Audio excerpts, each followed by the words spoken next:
So today we are looking at a real-world diagnostic case. There's this vehicle that had excessive fuel consumption. We managed to diagnose it and had a code P0115, which has something to do with the engine coolant temperature sensor. So meaning the temperature sensor was giving correct values to the ECU because there is a fault in its circuit. So I want us to study the diagnostic information from the freeze frame and learn first of all why it was consuming a lot of fuel, and also to study about other issues that were happening. So those who don't know freeze frame data, this is a snapshot or a screenshot of the engine's data at the time a fault code X happened. So when you look here at the freeze frame data, first of all, since the issue was about fuel and the coolant temperature, those are the values I'm first of all going to focus. When you look at the coolant temperature, it was -40. So this is the first red flag. The coolant temperature of -40 is actually impossible, because an engine that is idling has a temperature of about 75 degrees Celsius to about 100. So this being -40, that means there was an issue. So this is the first case of fuel consumption. The sensor was feeding a wrong value to the ECU that the engine is cold, and the ECU was adjusting fuel to add in more fuel to the engine so that it can choke and induce a proper combustion. So that is the first reason why this thing was consuming a lot of fuel. Another issue, I'm going to look at fuel trims. Fuel trims are like a way of the ECU adjusting the air fuel ratio depending on different parameters. So the normal air fuel ratio is 14.7 to 1, meaning that for each 14.7 grams of air, you need 1 gram of fuel.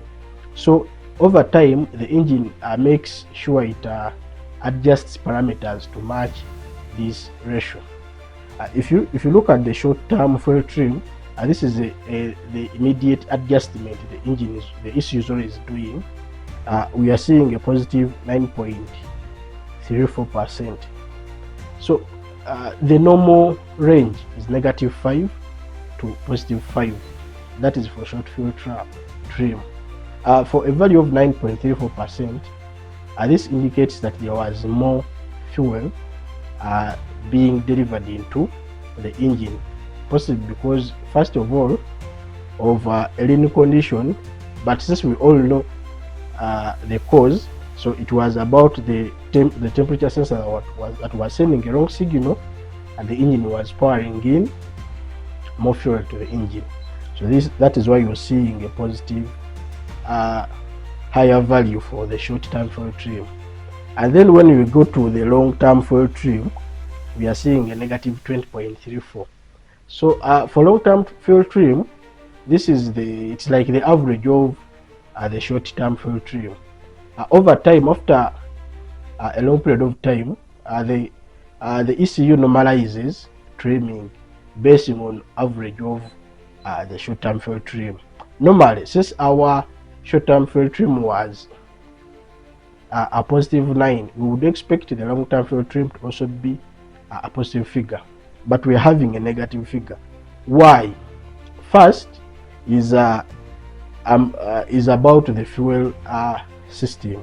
When you go to the fuel system, bank 1 here, we can see CL, it is in closed loop. Closed loop means at this time the ECU is using values from the oxygen sensor to adjust fuel. So the reason for a long-term fuel trim is because the oxygen sensor has kicked in to save the issue. So it is seeing the engine is becoming more rich because more fuel is being entered into the engine by the issue we saw about the coolant temperature signals. So a long-term negative fuel trim of -20 is an indication that one, the engine was trying to reduce the amount of fuel being delivered to the engine by a value of negative 20.34. So this is an indication that there was an effort by the oxygen sensor to normalize the rich condition to lean. So that's why we're seeing a negative long fuel trim.